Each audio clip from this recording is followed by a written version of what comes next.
विरोध है वो तो भारत में उस दिन से शुरू हो गया था जिस दिन से भारत के अंदर उन्होंने अपना वर्चस्व स्थापित करने की कोशिश की थी। चाहे वो सन्यासी फकीर विद्रोह बंगाल में 1770 से है और 1857 तक आते आते करीबन 250 ऐसे विद्रोह हैं जो जगह जगह पे अंग्रेज़ों का प्रतिरोध किया गया। और 1857 जो है वो एक परिणति थी ऐसे विद्रोहों की जो एक साथ बन के पूरे राष्ट्रीय स्तर के ऊपर उभर करके आई। मेरठ और दिल्ली पर कब्जे के बाद पूरे उत्तर भारत, पश्चिमी भारत और मध्य भारत के कुछ इलाकों में तो सिपाहियों और नागरिकों के बीच अंग्रेजों के खिलाफ विद्रोह की तेज लहर चल पड़ी। इस लड़ाई के दौरान कंपनी के करीब 2.5 लाख सैनिकों में से आधे सिपाहियों ने अपनी अपनी रेजिमेंटों को छोड़ दिया और सेना के आदेश को मानने से साफ इनकार कर दिया। दिल्ली पर कब्जे के करीब 1 महीने के भीतर ही यह आंदोलन कानपुर, लखनऊ, इलाहाबाद, बरेली, जगदीशपुर, झांसी और बिहार समेत देश के अनेक इलाकों में फैल गया। पूरा देश अंग्रेजों के खिलाफ आक्रोश से भर उठा था। ब्रिटिश हुकूमत के शोषण और जातियों से पूरे देश की जनता परेशान थी और यही वजह थी कि पूरे देश की जनता इस लड़ाई में शामिल हो गई। अगले 1 साल तक देश में ब्रिटिश हुकूमत एक तरह से गायब रही। इसका विस्तार पेशावर से लेकर के और असम में डिब्रूगढ़ तक था, नीचे कर्नाटक में बेलगांव तक था, महाराष्ट्र में शोरापुर, औरंगाबाद, गुजरात में पंचमहल, उड़ीसा, ढाका, चिटगांव और पूरा अवध, मध्य प्रदेश, राजस्थान के इलाके। तो मतलब एक पूरे भारत का जो है भारत पूरे में विस्तृत था इसका जो क्षेत्र था विरोध का।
नीतियों ने भारत के पहले स्वतंत्रता संग्राम के शुरू होने की बीज बो दी।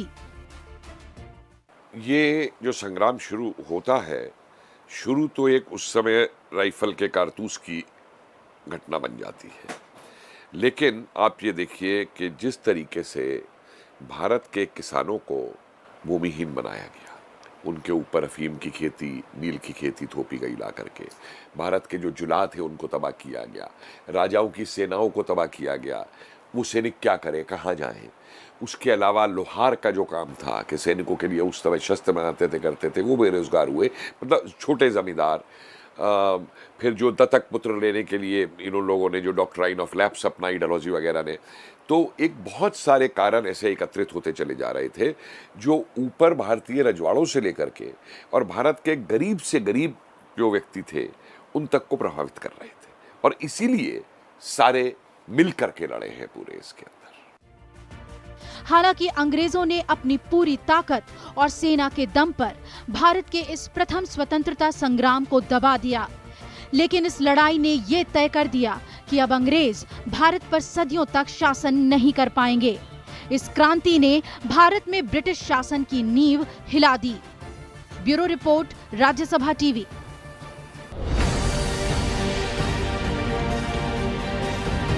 आजादी की पहली लड़ाई, जब अंग्रेजों को हिंदुस्तान की सरहदों से हमेशा के लिए खदेड़ने के लिए देश के वीरों और वीरांगनाओं ने हाथों में तलवार थाम ली। एक साथ उत्तर भारत और मध्य भारत के मुट्ठी भर क्रांतिकारियों ने अंग्रेजों के खिलाफ बिगुल फूंक दिया था। क्रांतिकारियों ने मुगल बादशाह बहादुर शाह जफर के नेतृत्व में क्रांति का संचालन किया और ठान लिया कि दिल्ली की गद्दी पर हिंदुस्तान के शहंशाह बहादुर शाह काबिज होंगे। मुगल बादशाह सत्ता से बेदखल और बेहद कमजोर हो चुके थे, लेकिन इस क्रांति को अपना समर्थन देकर वो इस लड़ाई के प्रतीक बन गए। आंदोलन को बड़ी ताकत मिली थी रानी लक्ष्मीबाई जैसी वीरांगना से। 1853 में गंगाधर राव की मृत्यु के बाद झांसी को अंग्रेजी राज्य में मिला लिया गया था और रानी को पेंशन दी गई। रानी लक्ष्मीबाई ने इसका विरोध किया और नारा दिया कि मैं अपनी झांसी हरगिज नहीं दूंगी। मार्च 1858 में हुग रोज ने झांसी पर आक्रमण किया। तब रानी ने दृढ़तापूर्वक अंग्रेजों का मुकाबला किया। रानी लक्ष्मीबाई के युद्ध कौशल के अंग्रेज भी कायल हो गए थे। 17 जून 1858 ईस्वी को अंग्रेजों से युद्ध करते हुए रानी ने वीर गति प्राप्त की, लेकिन हर मोर्चे पर उन्होंने अंग्रेजों के दांत खट्टे कर दिए थे। देखिए, नायक तो बहुत थे और उनके इतिहास में नायकों के नाम आ भी जाते हैं कि उसमें मान लीजिए नाना साहब थे, तात्या टोपे थे, अजीमुल्ला थे, रानी झांसी थी, अवंती बाई थी, अजीजन बाई थी। मतलब स्त्रियों के ऐसे ऐसे नाम आते हैं इसके अंदर। अब जैसे, और ये बड़े नेता हैं, आप देखिए मेरठ में शामली में आशा गुजर है, माम कौर है मुजफ्फरनगर के इलाके के अंदर। छोटी स्त्री, गांव से स्त्रियां उभर करके आई हैं इसके अंदर। 1857 के आंदोलन में मजबूत दीवार बनकर खड़े थे नाना साहब, जो कानपुर में विद्रोह का संचालन कर रहे थे। वो अंतिम पेशवा बाजीराव द्वितीय के दत्तक पुत्र थे। अंग्रेजों ने नाना साहब का पेंशन भी बंद कर दिया था। मंगल पांडे ने मेरठ में सैनिकों के खिलाफ आवाज बुलंद कर दी थी। मेरठ में विद्रोह आरंभ हुआ तो उसके बाद नाना साहब ने कानपुर पर अधिकार कर स्वयं को पेशवा घोषित कर दिया। उन्होंने मुगल बादशाह बहादुर शाह को भारत का सम्राट और खुद को उसका गवर्नर घोषित किया था। हार कर नाना साहब नेपाल के जंगलों में छुप गए और आज तक कोई नहीं जानता कि उसके बाद वो कहाँ गए। अंग्रेजों को सबसे ज्यादा परेशान किया तात्या टोपे और अजीमुल्ला ने। आंदोलन के विफल होने के बाद 1859 में आज ही के दिन तात्या टोपे को फांसी की सजा दी गई, लेकिन दोनों ने मिलकर नाना साहब के नेतृत्व में अंग्रेजों से कई युद्ध किए और लोगों को आजादी के महत्व के बारे में समझाया। मैं तो कहूंगा एक तात्या टोपे बहुत बड़े मिलिट्री स्ट्रेटेजिस्ट हैं इस पूरे उसके अंदर, और अनगिनत नाम है इसके। और मैं तो मानता हूं कि हर व्यक्ति इस समय नायक बन गया था अंग्रेजों के खिलाफ। वही अवध क्रांतिकारियों का एक प्रमुख केंद्र बन चुका था और अवध की क्रांति का संचालन बेगम हजरत महल ने किया। बेगम ने अवध के जमींदारों, किसानों, सिपाहियों की सहायता से अंग्रेजों को अनेक स्थानों पर हराया और अंग्रेजों को लखनऊ की रेजिडेंसी में शरण लेने के लिए मजबूर कर दिया। उधर बिहार में जगदीशपुर के जमींदार बाबू कुंवर सिंह ने मोर्चा संभाला था। दानापुर में विरोध कर रहे कुछ क्रांतिकारियों ने आरा पहुंचकर कुंवर सिंह से विद्रोह का दायित्व संभालने को कहा। नाना साहब के साथ मिलकर उन्होंने अवध और मध्य भारत में भी युद्ध किया और जगदीशपुर, आरा में अंग्रेजों को हरा दिया। 23 अप्रैल 1858 में जगदीशपुर में उनकी मृत्यु हो गई। इलाहाबाद में कमान संभाले हुए थे मौलवी लियाकत अली और फैजाबाद में मौलवी अहमदुल्लाह ने अंग्रेजों के विरोध में लोगों को एकत्रित किया। देखिए, अंग्रेजों ने तो इसको दबाने के लिए कोई कसर नहीं छोड़ी। लोगों को तोप के मुंह से लगा के गोलों से उड़ाया गया। गांव के गांव जो है उनका नाम मिटा दिया गया नक्शे के ऊपर से। उनको जलाया गया, मारा गया। मतलब आज भी ऐसे ऐसे गांव मौजूद हैं जहाँ पे वो पेड़ हैं जिनकी लोग पूजा करते हैं, मुजफ्फरनगर में, बागपत की तरफ, जिनके अंदर 50-50 स्त्रियों को जो है फांसी के ऊपर टांगा गया। तो मतलब कोई कसर उन्होंने इसको दबाने के अंदर नहीं छोड़ी। 1857 की स्वतंत्रता की लड़ाई में हिंदू मुस्लिम एकता ने भी अंग्रेजों को कई मोर्चों पर हराया। एक साथ हिंदू और मुस्लिम दोनों धर्मों के लोग और नेता अंग्रेजी हुकूमत के खिलाफ खड़े थे। फर्रुखाबाद में तुफजल हसन खान और बिजनौर के मोहम्मद खान ने अपने इलाके में मोर्चा संभाला, तो मुरादाबाद के अब्दुल अली खान, बरेली के खान बहादुर खान ने भी आंदोलन में हिंदू क्रांतिकारियों का साथ दिया। मंदसौर में फिरोज शाह आंदोलन को संभाल रहे थे और गोरखपुर में गजधर सिंह अंग्रेजों के खिलाफ खूब लड़े। 1857 के आंदोलन के सभी स्वतंत्रता सेनानी शहीद हुए, लेकिन सभी ने भारत को एकता के एक सूत्र में बंधने और आजादी के लिए लड़ने का संदेश दिया था, जो लौ की तरह तब तक जलता रहा जब तक भारत आजाद नहीं हुआ। Bureau report, Rajya Sabha TV.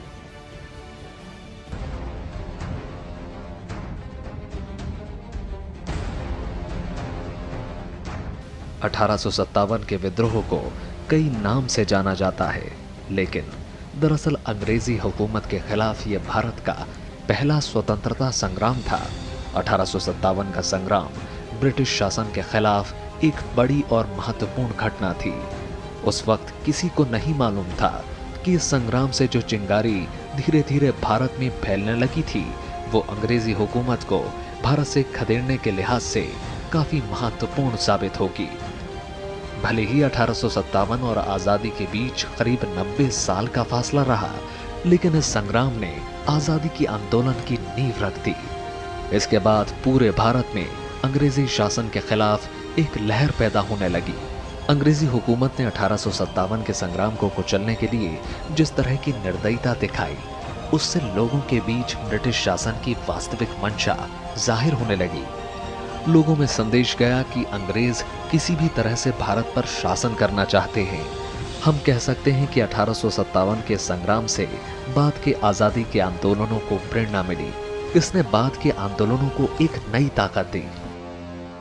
जिस विद्रोह को अंग्रेज कहते हैं कि उन्होंने दबा दिया, मैं उसकी व्याख्या इस तरीके से करता हूं कि ये आग दब जरूर गई थी, लेकिन बुझा नहीं पाए थे, और इस आग ने एक चिंगारी का रूप ले लिया था। और इसी चिंगारी ने जाकर के आगे भारतीय राष्ट्रीय आंदोलन को जो प्रभावित किया कि विभिन्न विचारधाराएं उसमें से निकल के आई, क्रांतिकारी निकल के आए, जन आंदोलन निकल के आए। और ये देखिए, इसका तो इतना प्रभाव है कि सावरकर ने पूरी इसके ऊपर किताब लिखी 1857 के ऊपर स्वतंत्रता संग्राम बताते हुए, और वो भारत के क्रांतिकारियों के लिए एक ग्रंथ बन गया पूरा का पूरा। 1857 के संग्राम का भारतीय राष्ट्रीय आंदोलन पर गहरा प्रभाव पड़ा।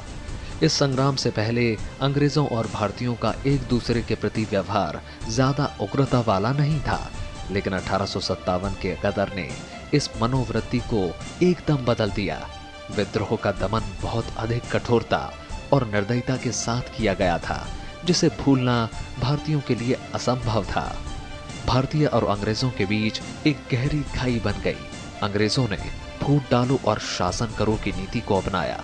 उन्होंने शासन और सेना के पुनर्गठन का आधार धर्म और जाति को बनाया। अंग्रेजों के इस कदम से हिंदू मुसलमानों के बीच की दूरियां कम होने लगी। अंग्रेज हिंदू मुस्लिम एकता को तोड़ने की कोशिश करने लगे। उसके बाद में जो 1861, 1871 वगैरह की जो जनगणनाएं हुई हैं, उनमें रातों रात इन लोगों ने जो है भारत की जो परंपरागत जातियां नहीं थी, परंपरागत पेशेवर लोग थे, उनको नीची जाति में कन्वर्ट कर दिया। लोअर कास्ट बोलते हैं उनको अपने सारे रिकॉर्ड्स के अंदर। कुम्हार थे, माली थे, नाई थे, लोहार थे। ये कभी जाति नहीं थे, ये परंपरागत समुदाय थे जो अपना पेशागत करते थे। इन्होंने उनको उस तरीके से बदल दिया।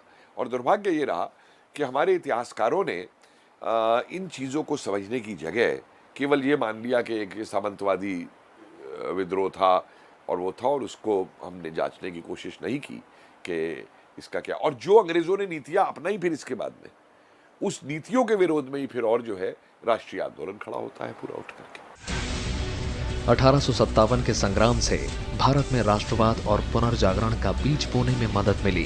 भारतीय राष्ट्रीय आंदोलन के आंदोलनकारियों को 1857 के संग्राम से हमेशा प्रेरणा मिलने लगी। 1857 में आजादी की जो मशाल जली, उससे ही आगे चलकर अंग्रेजी शासन के भारत से निकलने का रास्ता तैयार हुआ। पहले स्वतंत्रता संग्राम का सबसे महत्वपूर्ण प्रभाव भावी ब्रिटिश भारत की शासन व्यवस्था पर पड़ा।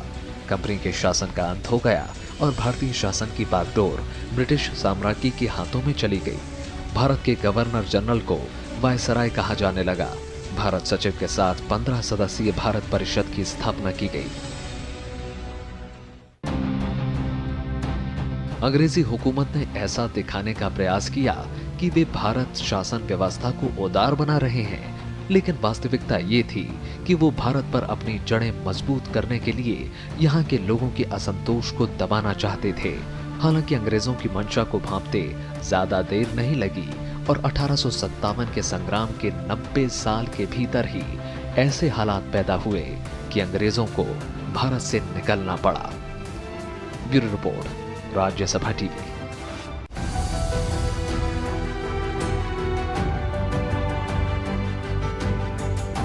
विनायक दामोदर सावरकर ने 1909 में the Indian war of independence लिखी। इस किताब में उन्होंने पहली बार लिखा कि ये जन विद्रोह भारतीय स्वतंत्रता आंदोलन का पहला संग्राम था। हिंदी में यह पुस्तक 1857 का स्वतंत्र समर के नाम से छपी। हालांकि ये प्रकाशन से पहले ही प्रतिबंधित कर दी गई, लेकिन ये किताब आजादी की लड़ाई में क्रांतिकारियों के लिए प्रेरणा का स्रोत बनी रही। 1947 में जाकर ये सार्वजनिक हो पाई। 38 सालों के दौरान गोपनीय तरीके से इसके कई संस्करण छपे और कई भाषाओं में लोगों तक पहुंचे।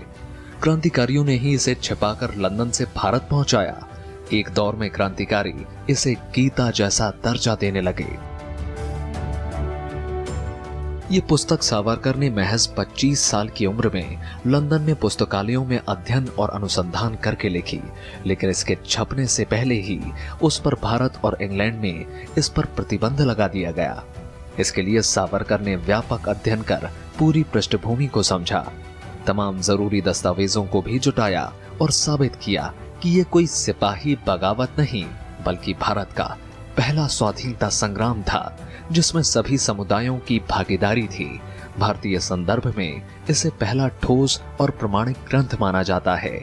इसके पहले 1857 के बारे में अंग्रेजों का यही प्रचार था कि ये महज सिपाही विद्रोह था। उसे गदर कहकर प्रचारित किया गया। हालांकि सावरकर की यह पुस्तक मूल रूप से मराठी भाषा में लिखी गई।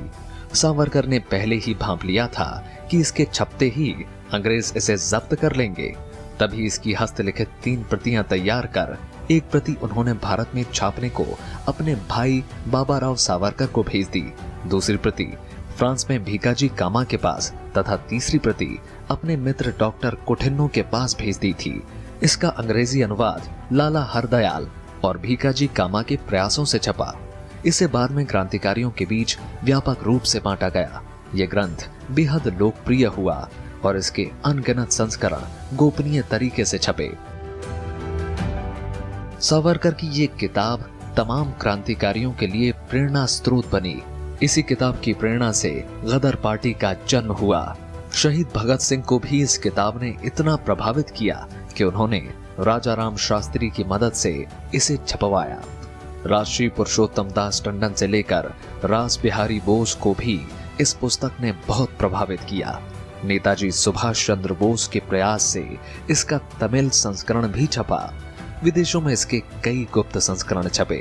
इस किताब ने काफी हलचल पैदा की। आजादी के पहले और बाद में अंग्रेज अफसरों और इतिहासकारों ने प्रथम स्वतंत्रता संग्राम पर बहुत सी किताबें लिखी, लेकिन पहले वीर सावरकर की किताब इनमें सबसे आगे है और इसमें वास्तविक तस्वीर पेश करने का प्रयास किया गया। अंग्रेजों ने इस जन क्रांति के नायकों ही नहीं, उनसे सहानुभूति रखने वालों का दमन अत्यंत नृशंसता के साथ किया। उनके इश्तिहार, अखबार, पत्राचार, तथा अन्य दस्तावेज बड़े पैमाने पर नष्ट कर दिए। भले ही 1857 और आजादी के बीच करीबन 90 साल का फासला रहा, लेकिन इसने बाद के आंदोलनों को एक नई ताकत दी। Bureau report, Rajya Sabha TV.